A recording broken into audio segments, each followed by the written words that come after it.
Welcome to the Isle of Wight, and in particular to this field, which has turned up a real archaeological mystery. 2 years ago they were putting a water pipe through here and a previously unknown Roman site was discovered. There wasn't much time for investigation, but they did catch glimpses of at least one wall, evidence of Roman metalworking, and literally hundreds of finds. And most intriguing of all was this slab of Italian marble, with marks on it here, which indicates that it may have been attached to a high-status building. But was it? And if so, was the high-status building in this field? The islanders are really excited about it and want Time Team to solve the mystery. And as usual, we've got just 3 days to come up with some answers.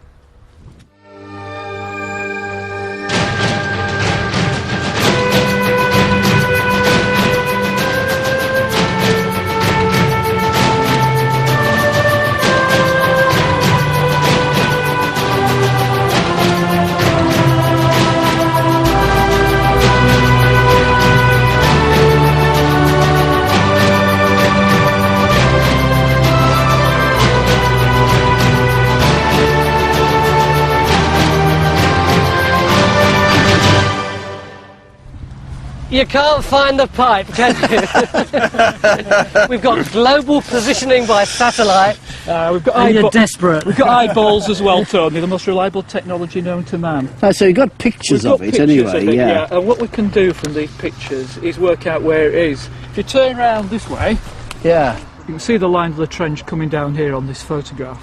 Well, it heads straight towards that traffic sign, which is still there with the triangular sign on the top of it. So we know its alignment that way. If you turn the other way and the photograph taking the other direction, and there's the line of the trench going up there. You can see how it's heading straight towards where the main road cuts the skyline, where that tall tree is, which is up there. So basically all we have to do is get on line between that and that, yes, yeah. And then Henry can set out the coordinates that Kevin provided. Archaeologist Kevin Trott discovered this site when the pipeline was laid. Are you confident you know where it is? Positively. Right, we'll come back in an hour's time. The pipe apparently is plastic, which means we're not expecting it to show up on the geophys survey. Ruth, how many people were field walking here yesterday? 153. Loads here today as well. The Isle of Wight Archaeology Unit have organised a field walking and metal detecting survey of this huge field. They started work yesterday so as not to get in our way. And we're doing a systematic surface collection of the finds, and we're plotting out where they are in the hope that distribution will tell us what's going on. Yep. How have they done so far? Well, they've done very well so far, and we've got a nice picture developing. Roman pottery has been found in every grid square that's been walked by the field walking team so far. So when we've got this little 13 here... Well, that means 13 sherds of Roman pottery have been found in that square. 20 in this one? Yes. That's really rather good, isn't it? It's very encouraging. Yeah. And what about these red dots? Those ones in red are the coins, yes. What's that one, Ruth? Oh, that's the latest one that we've handed in. It's well preserved, isn't it? It's very nice. Yes, it's very good. I think metal survives very well in this field, actually. All the field walking finds are being brought to our base here at the Dinosaur Centre just a mile away, and where our Roman finds expert, Guy de la Bedouillère, is having a close look at the coin. Yep, we've got it up on the screen. We've got some lovely detail here, the legend all the way around the edge. We've got the first part of the emperor's name there, Domitian, and you can see a nice portrait of him here. He's got thick bull neck, curly hair, laurel wreath, and this rather ugly face, which is appropriate because he was a man who enjoyed killing flies for a hobby. What, rather than Romans or as well as? No, I think he did that as well, yes, that's right. Not a very nice man, but there is a nice historical tie-in for us because it was his father, the Emperor Vespasian, who invaded Britain, part of the invading force earlier in his career, and he is specifically recorded by the Roman historian Suetonius as having invaded and captured the Isle of Wight. This coin was minted in Rome in the year 87 AD. And as it's not very worn, Guy suspects it was lost within 20 years, sometime in the early part of the 2nd century AD. You've had your hour, have you found it? Well, we reckon we have, Tony. This plan here, this is Kevin's excavation along the pipeline, and according to our calculations, we must be standing about there. So what would you like our first target to be then, Kevin? My first target would be this core area here, so we can extend this area further back in order to encounter this cobbled area where we had that slab of marble from. OK, so if we start in that area and then we can see what geophys comes up with and then extend out from that. This is the test of knowing where we are. The main thing is to re-find the pipeline, and then everything else should fall into place. throwing that in. Okay. Let's dig a hole. I do you. Yeah. The archaeologists want to relocate Kevin's trench because it not only turned up lots of Roman material, but also evidence of the earlier Iron Age. They're interested in the transition between the two periods. Personally, I'm just hoping we can solve the puzzle of what was going on here in Roman times, when the island was known as Vectis. We know that when the Romans invaded, the British tribes were like this. Well, I was going to say, so which one owned the Isle of Wight? But what does mean? Well, I don't believe this round my area, and I suspect you probably feel the same.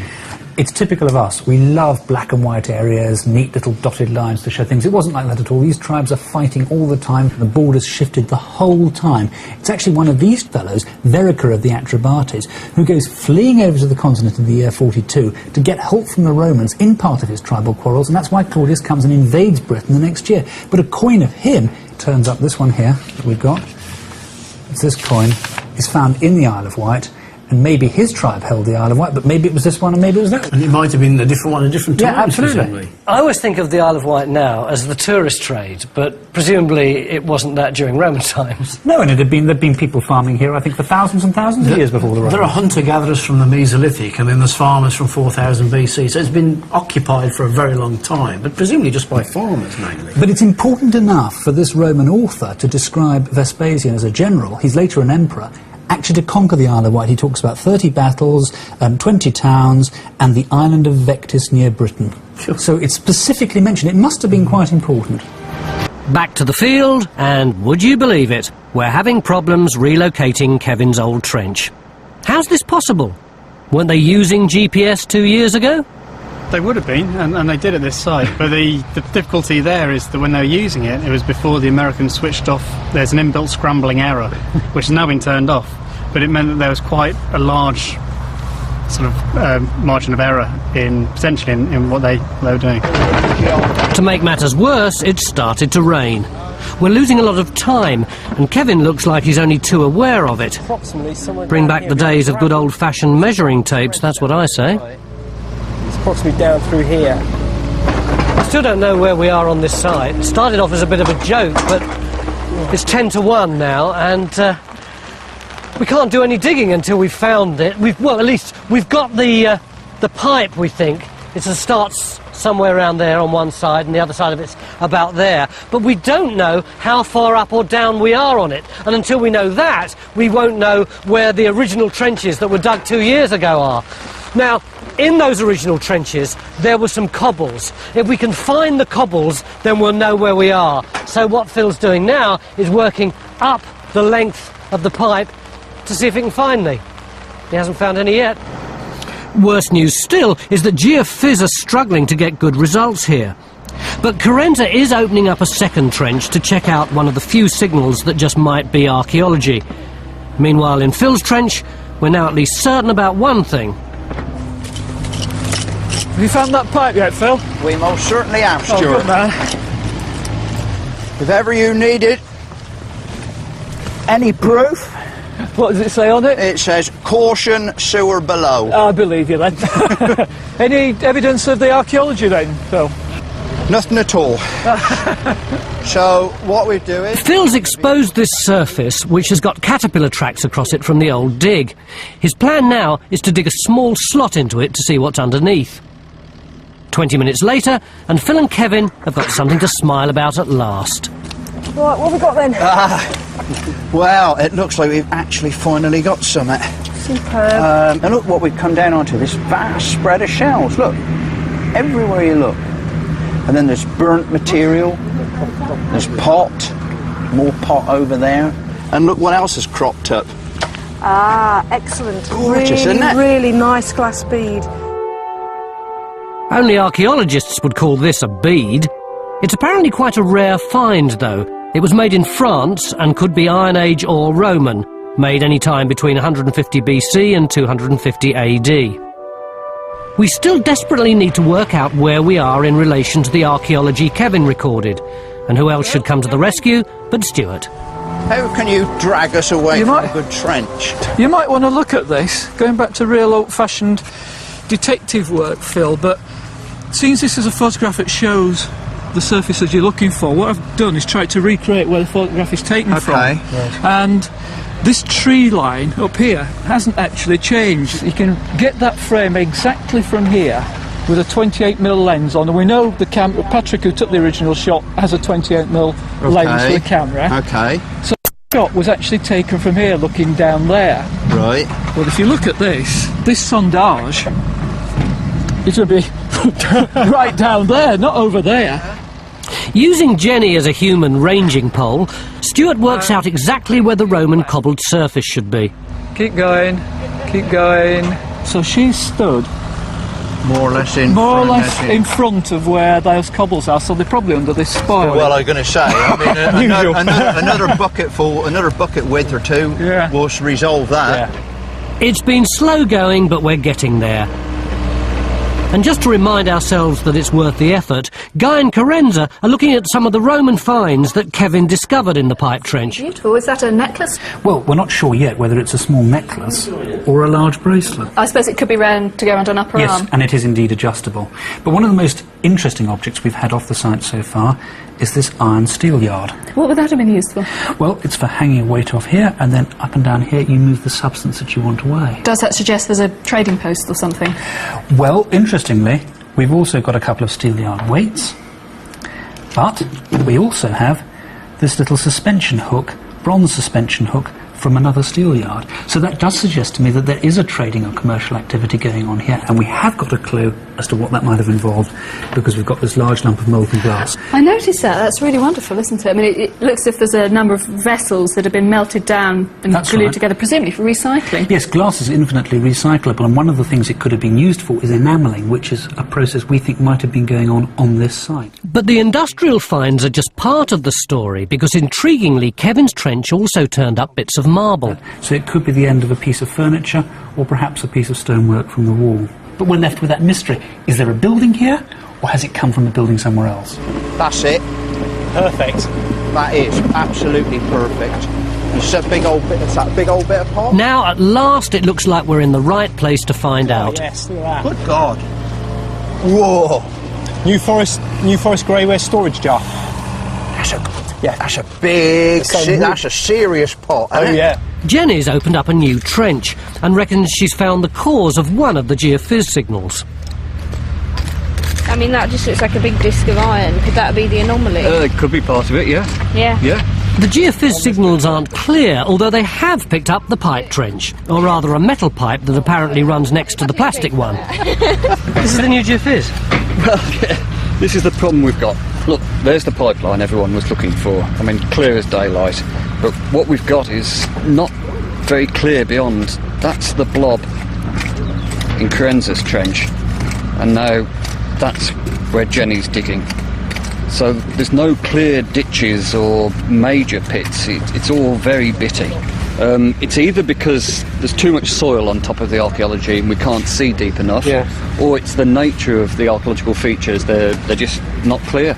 But we are finding material now in an area left intact because it was under Kevin's spoil heap. I don't think it's... What are you doing now? No. We have got the most gorgeous little bronze bracelet down in here. Oh, you're kidding. Oh, no, would I kid? Would I lie? Look at this. It's just so fragile because it keeps flexing, which is very bothering me. Well, I think... Oh, there it is.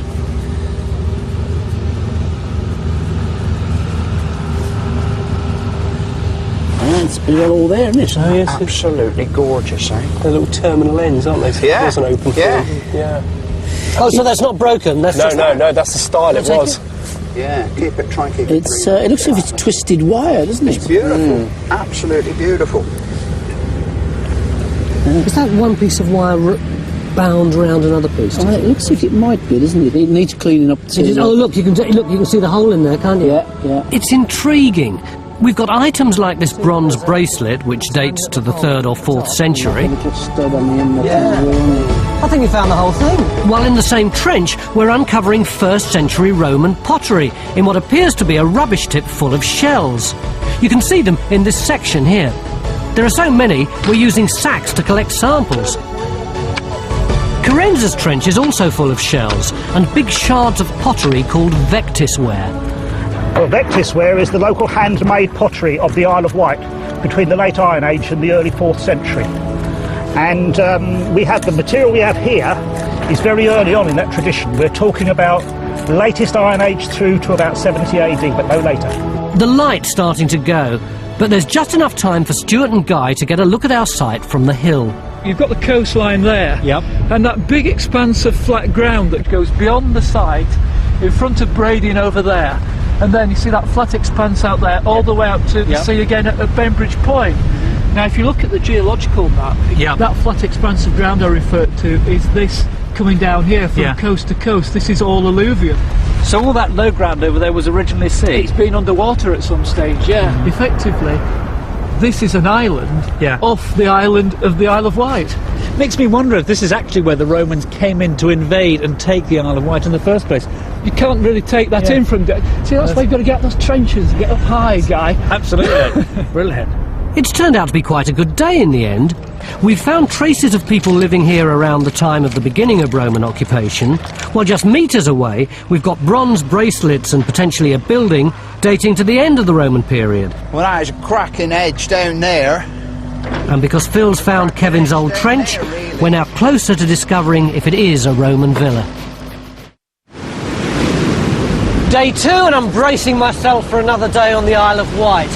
We're digging just over that headland there, because 2 years ago a local archaeologist discovered a whole host of Roman finds in a trench that was being dug for a water pipe. But when the water people wanted to close the trench and move on, he had to stop.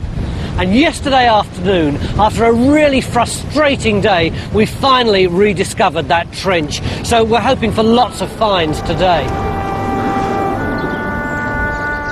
Although the pipe trench revealed evidence of Iron Age and Saxon occupation, the bulk of the material was Roman in date. The archaeologists, of course, are interested in all of it. Vectisware. But I'm intrigued by the Roman finds. I want to find out if there was a marble-clad villa here. Where is the bit that you actually found when you were digging last time? We're actually standing in it at the present time. We're actually uncovering the area that I excavated. We're taking the loose out that I backfilled with. And what was here? Right, what we've got here, we've got a cobbled area just here. Yeah. Got lots of compact cobbles. In this area, roughly where I'm standing, we had a lot of rubble indicating possibly a wall overlying it. And this area here, the soil's extremely different. It's very, very mortary, so we could be inside the actual building here.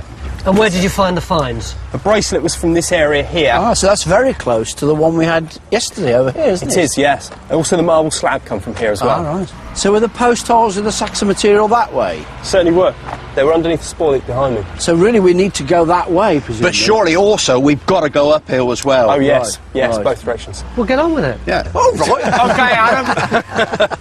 Kevin's finds also included lumps of recycled glass and lead, and this has prompted the idea that people may have been enamelling brooches here.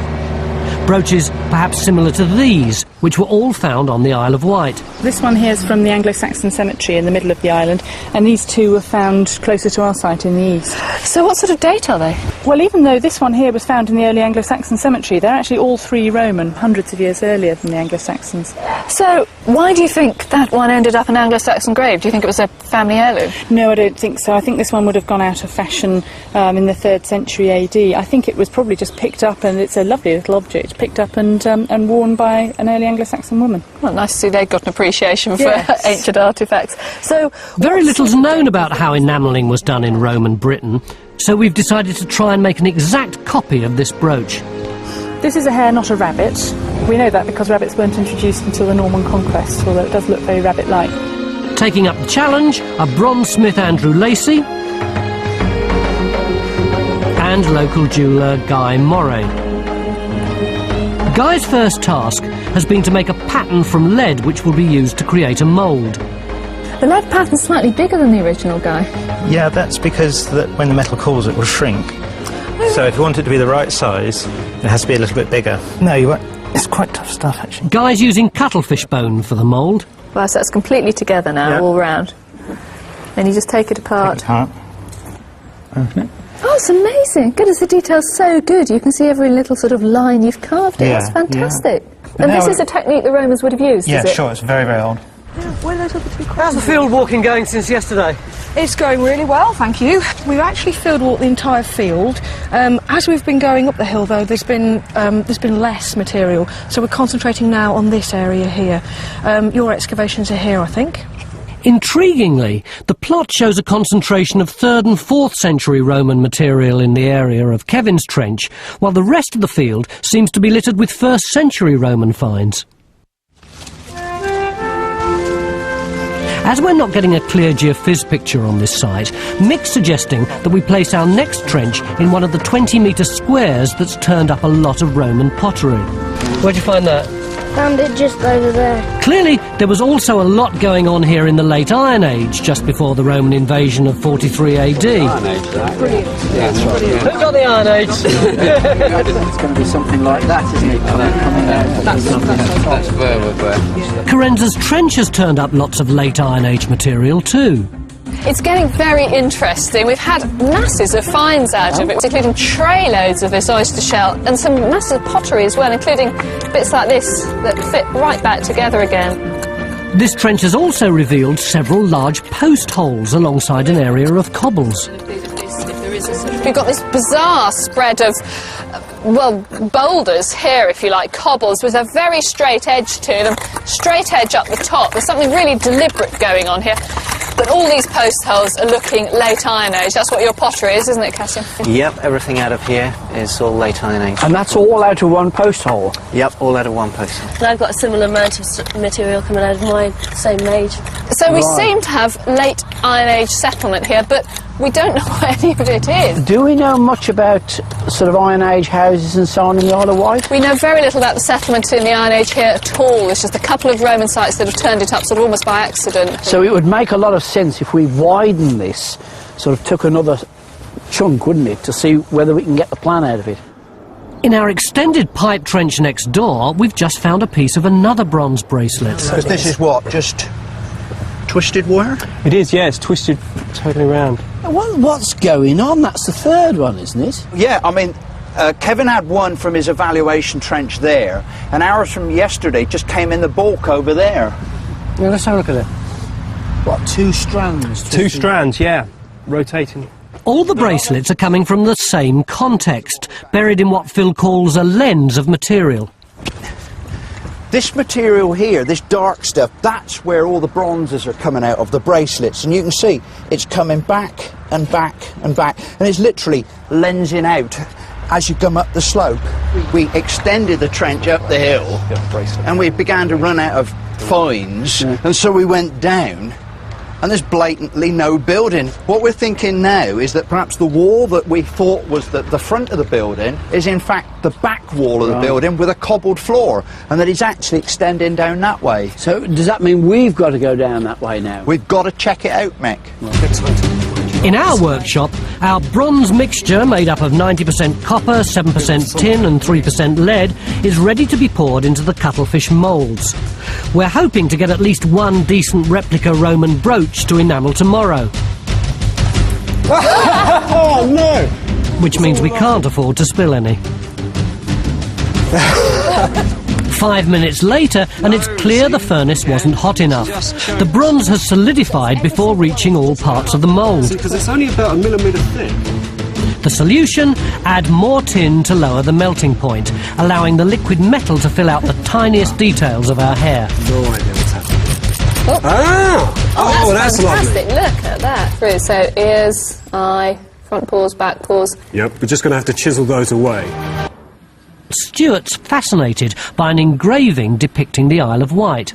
Got this really nice engraving here, which was done in 1545, showing the view from Portsmouth towards the Isle of Wight over here. And there's the Mary Rose sinking in the water there. But if you look at the Isle of Wight here, this is the entrance to what is now Bembridge Harbour, coming round here. And in fact, you can see it shows boats right round the back of this. Our site is here, so even at that date, this was open water all the way round towards the back of the site. Looking at the same view today, this whole area has been reclaimed, but it once formed a very big natural harbour. Our site is situated on what was effectively an island, separated from the rest of the Isle of Wight. We're sort of like tucked up a little valley at the side, aren't That's we? it. Well, that valley is actually quite interesting because that is the effect of creek coming off this main sheltered water side. Stuart's starting to think that our site may have been situated here because of the creek, which, if it was deep enough, might have allowed ships to get very close. But what was happening here in Roman times? I'm simply staggered by the number of bronze items coming from just one trench. We've got that bracelet there, which is totally complete, and then fragments, this bent one, and I suppose the nicest piece of all is this gorgeous pin. And you can actually see that there's incised decoration on the head of it. Beautiful. Is this a common sort of find, Helen? Well, a pin of that shape is not uncommon, but the engraving on the head is really unusual, yeah. And when you think that, of course, it wouldn't have been green when it was first used, it would have been a lovely bronzy colour, that delicate engraving would have stood out very well. What do you think these finds tell us, Helen? It's odd to have two complete ones and a load of broken ones. If these are in situ, maybe they've been cut up. Yeah, people did buy in scrap in the Roman period. I've seen lots of broken bits of brooches or spoons all gathered up in one deposit. You could melt it down and recycle it.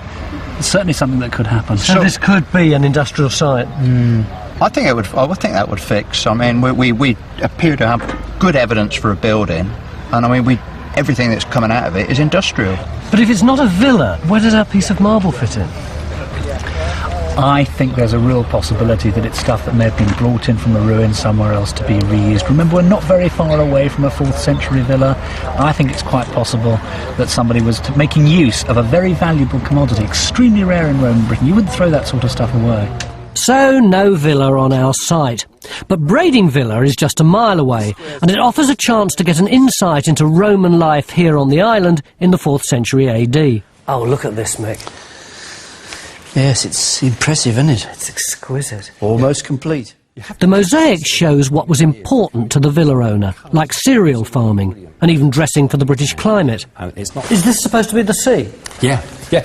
He's shown us his vision of his land and his holdings, and finally he's pointing out to us just how important the sea is to this villa and to himself. And we're told that it's a wild place because we're seeing these two big tritons, these big sea beasts with their great writhing tails. But then perched on the top, we've got these two nymphs looking quite serene and happy. So it's telling us that I think really that, or the owner here is telling us that the sea can be tamed. And just as a further reminder, this particular triton's carrying a shepherd's crook, rather sort of hinting, for instance, that he can shepherd the fleet across the waves and bring it safely to shore. So would the sea have been quite wild here? Well, it still is in the winter. The southwesterly winds here are a really significant thing, and it's interesting that we're also shown the winds, and capriciously they're pointing their big horns in different directions. Oh, this is the four? Yes, it's the best we're going to get for a snapshot, really, of what this place was like in the 4th century. You can see it comes along. Although I'm disappointed we haven't got a mosaic, in our 4th century Roman workshop, Phil's over the moon to show the extent of what we think was the cobbled floor area. Are you following? Yep. Around here. Yeah. Back round here, and then this is going to be the front of the building. Right. It's going to give us a building of about 8 metres long. That's that way. Yeah. And about 5 metres from front to back. Katie's trench, put in on the basis of field walking finds, has discovered a huge ditch full of late Iron Age and early Roman material. We're finding loads of pieces of pottery as well. This is 1st century AD, so it's very early. And that's a big piece. That means you're probably going to find a lot more to have a piece in that good condition. And this has got a little hole under the rim there. Oh, so it has. So it would have been suspended over a fire. And now we've got a new puzzle. Why is there this enormous ditch along the side of our settlement? Clearly, we've got two Roman stories on this site to deal with. One set around the time of the Roman invasion, and the other involving what appears to be a jewellery workshop operating towards the end of the Roman period. That's a bit... Look what we've just... Oh my God. What's this little thing here? No, that's the pin off it. If you turn it over... Can I? You see it's beautifully tinned on the back. Yeah. Where did this come from, Phil? It's all the same deposit. Where the bracelets Yeah, from yeah. as well. Guy's twitching. It's a Roman disc brooch. What I think is really exciting there is that underneath all this crud, we've probably got the remains of the enamel decoration that would have filled these grooves around the edge. Oh, that's very appropriate, isn't it? Yes, it just, yes. Yeah. Our attempt at enamelling will take place tomorrow. But first, we have to create some glass using silver sand and soda A little lime. bit of this. Some of that, a little bit Some of of that, a little bit of this. In this case, malachite, a copper mineral, will colour it. Have you done this before? Not quite like this. So you really don't know if this is going to work? No. So we've just got to let them cook for a while now. Enamel is essentially made up of ground glass, so this has got to work. Just at the treacle tart stage. So this is one like leave it overnight, maybe. Yeah, if we put the lid on just for a little bit. Almost the end of day 2, just time to check progress on our Roman building. We've got lots and lots of really complicated layers of dumps and pits, and it's absolutely stuffed full of things. Cool. Oh, roof tile. Yeah, this is our first That's bit new, isn't it? of what looks like a building, building with a big roof here. And then we've got lots and lots of shellfish. We've got oysters, we've got whelks, we've got cockles, there are some limpets in there. And then we've got lots and lots of pottery too, all Roman and nails, all sorts of things. Caroline, what's down your end? Well, basically we've got all of this stuff that Jenny's been describing is laying over this wall here. If you see this line of stones, basically we've got a wall. So we've got a wall. What does Guy make of it all now? Well, what we haven't got is a load of lazy Romans idling around in a villa. What we've got is a much more thriving and exciting organic sort of settlement where people are cracking a living out of the landscape, they're taking in scrap. There's a whole mass of stuff going on here. And amazing finds. It's extraordinary how the story on this site is changing from day to day. Yesterday I thought we might have a villa. Now we seem to have a high-class scrap metal merchant. And in about 1,000 years of activity. We've got Iron Age over here, we've got possibly a Roman structure over here, Saxon over there. What on earth's going on this site? Let's hope we find out tomorrow. Day 3. And although we're up to our necks in Iron Age and Roman archaeology in this field, for some reason it now looks like our experts are eyeing up the field next door. What are you exploring here? We're 100 metres away from where we're supposed to be. But we've got nice earthworks up in the field, Tony. See this platform across here? Yeah. You can see on here, Tony, there's where the trenches are, and this is the pasture field we're talking about. And you can see these dark lines across here. These represent where this terrace and these platforms are. They're quite clearly artificial features in earthworks, and it may be that we've got a settlement or occupation along this terrace above this creek here. The plan is to dig a series of test pits, just to see if there's any sign of occupation in this field. Geophys have started work here too, as they've been getting much better results higher up, where the topsoil isn't as deep. I mean, this is the pipeline coming through here. Right. And we were getting very little else. And then Katie and Kerry put a trench in yesterday, and they got 2 big ditches. And we've actually gone and surveyed round those now, and you can see the line of that one ditch clearly running through there, and then these outer ditches there. Does this continue all round the hill? Well, it could do, and presumably if you've got time you'll add. Well, we're starting to track it now. Right. The big ditch discovered in Katie's trench seems to be part of the late Iron Age, early Roman story on this site. Look at the size of it. I mean, it must be 6 metres across. And that really is going all the way across here, isn't it? Yeah, the ditch is actually cut through bedrock. It's going down in that direction, and then the geophys have actually picked it up curving round towards where Carenza's trench is. So it looks like it's actually surrounding something. Up on the top of the hill? Up on the top of the hill. The big ditch hasn't got anything to do with the later 4th century Roman workshop we're excavating here. This is some trench now, Phil.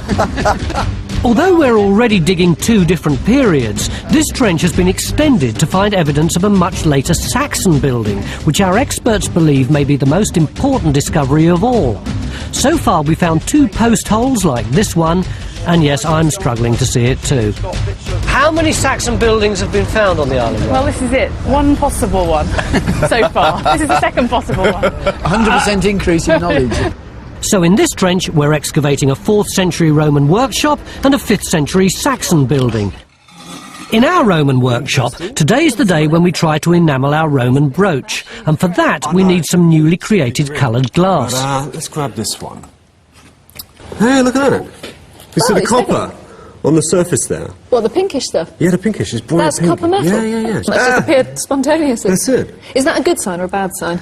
That's a strange sign. That's not necessarily what we want. See how this is green on the underside? That's actually the glass from the pot coming through the crack. That's it. It's just leaked all the way in. That's a nice greenish colour, isn't it? Yeah, it's beautiful. So how do we get it out? Oh! It's not quite as glassy as we hoped, is it? Best bit's leaked out, isn't it? Oh, look at that. Wow. That's fantastic. That's the most beautiful colour. This is very much a question of trial and error. We don't know quite how these colours will change once they're heated again.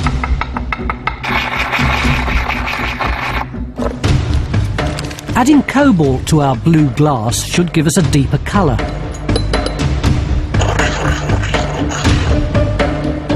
How's that, Andrew? Does it a bit left out? Guy is finishing off the actual bronze brooch by trimming off the waste metal and drilling the hole for the pin, using a type of drill used in Roman times.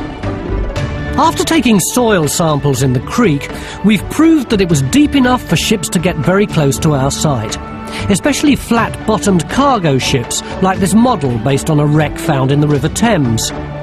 Unfortunately, our test trenches have failed to find any trace of occupation here, nearer to the creek, although the evidence may have been lost because we've now been told that the slope was bulldozed after the war.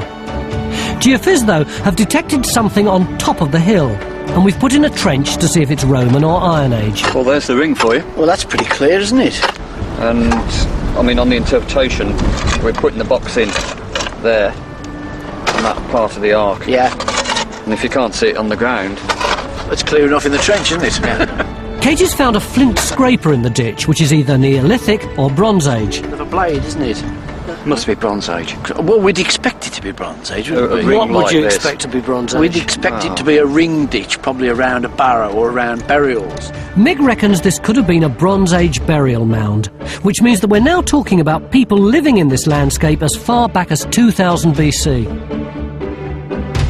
It's an exciting discovery, and we now know it's got nothing to do with the big ditch and the late Iron Age settlement Carenza's digging, which was occupied something like 2,000 years later. Carenza, Hello there. have we got a structure yet? Yes, I'm pretty sure we've got a structure. We've had more of these post holes turn up in the extension of the trench. You can see where we've half-sectioned them, and some of them are really different to others, like that one's quite shallow and V-shaped. Whereas this one here is much, much deeper and sort of U-shaped. So it looks like this might be part of the wall of a roundhouse, and some of the other ones are sort of internal features like little partitions or beds or something like that. Well, Carenza's especially impressed by one of the smallest finds. We found this glass bead out of the post hole, right in the middle of it, and that's perfectly fine for the Iron Age. You hold it up the light, it's the most beautiful deep blue colour. And having been struggling for the last day to try and make anything remotely glassy, I am so impressed with that as a piece of craftsmanship. To find out more about the massive Iron Age ditch, we've opened up one last evaluation trench, and it's revealed something quite unexpected.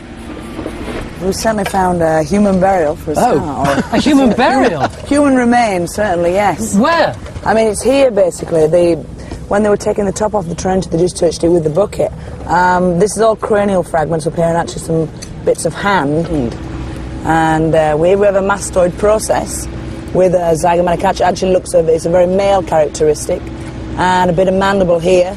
It's very square, also looks quite male, so we may well have ourselves a man. It's incredibly shallow, isn't it? Yeah, it's probably been damaged a lot by the plough Well, I was as well. going to say, it's within the plough zone, yeah, isn't it? Yeah, very, very shallow. Can we see which orientation it is? Well, at the moment I think it's actually running this way from what I'm actually seeing, but I'm trying to define if there's an actual cut. I mean, maybe there isn't, because I think this in theory is supposedly in the ditch fill of the ditch that's over there. Yeah, it would be, yeah. Maybe they just put it on the top. So we've got a huge ditch going in this direction. Well, coming right across there, in fact, the ditch is. And then suddenly somebody pops a body into it. Into the top, yeah.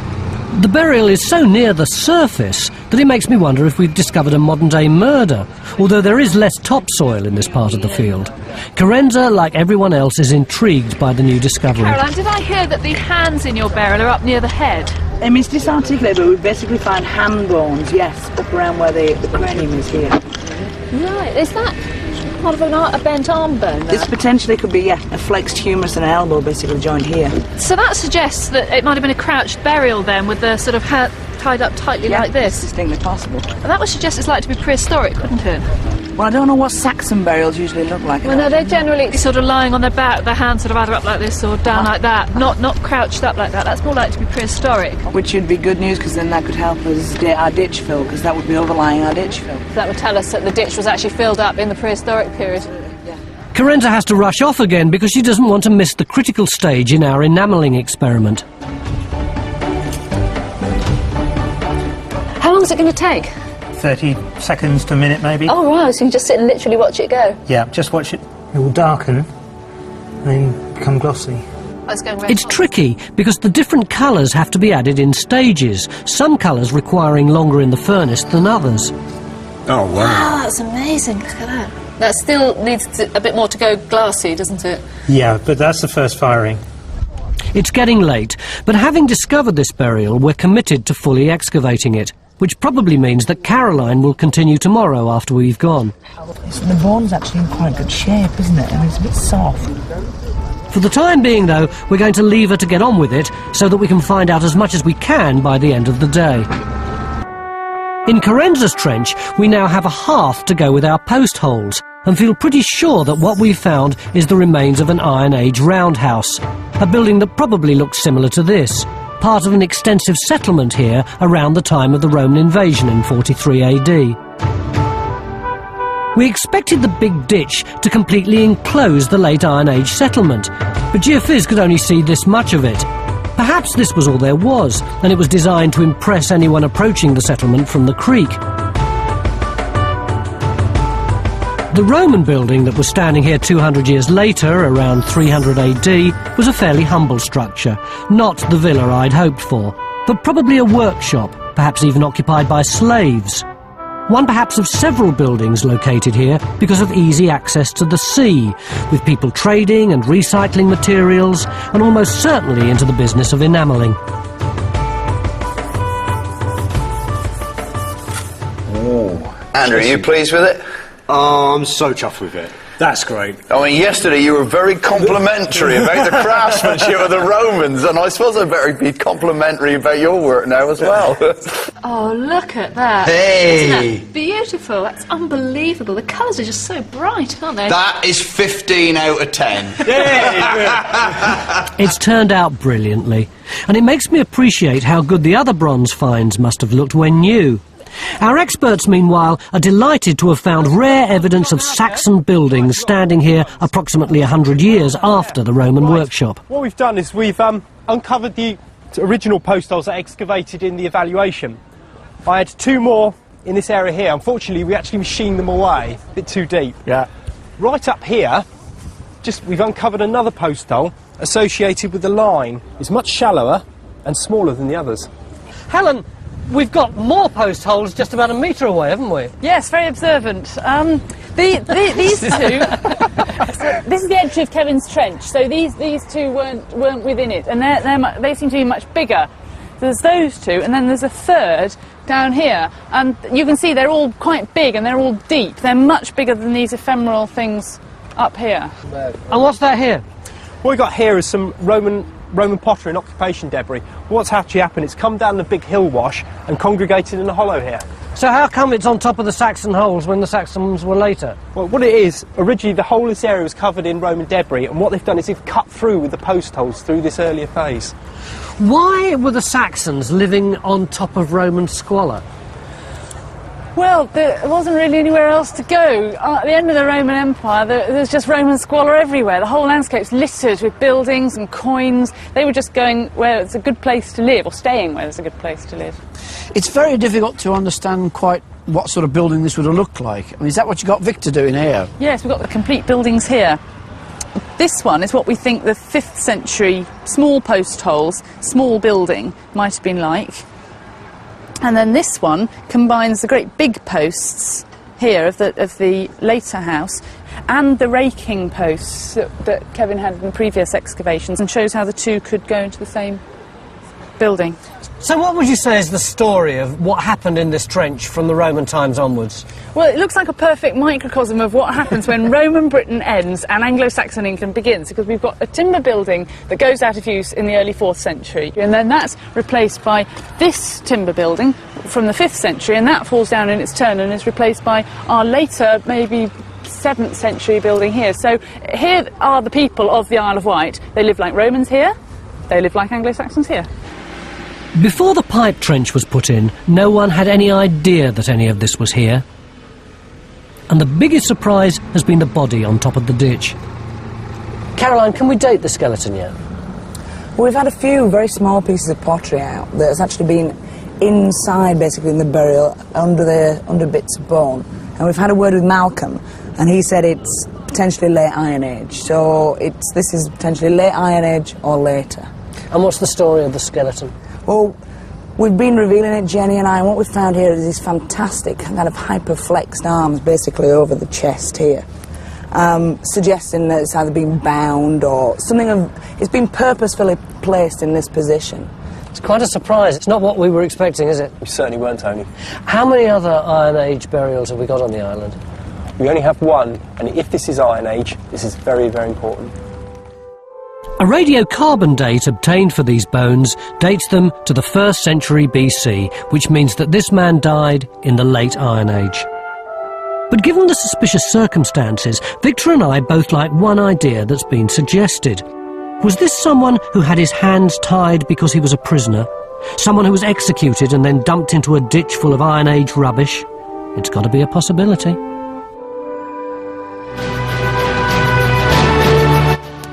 Head over to Home and Leisure now if you fancy buying a place in the sun. Here on Discovery Channel, though, we examine the ultimate in straight planes.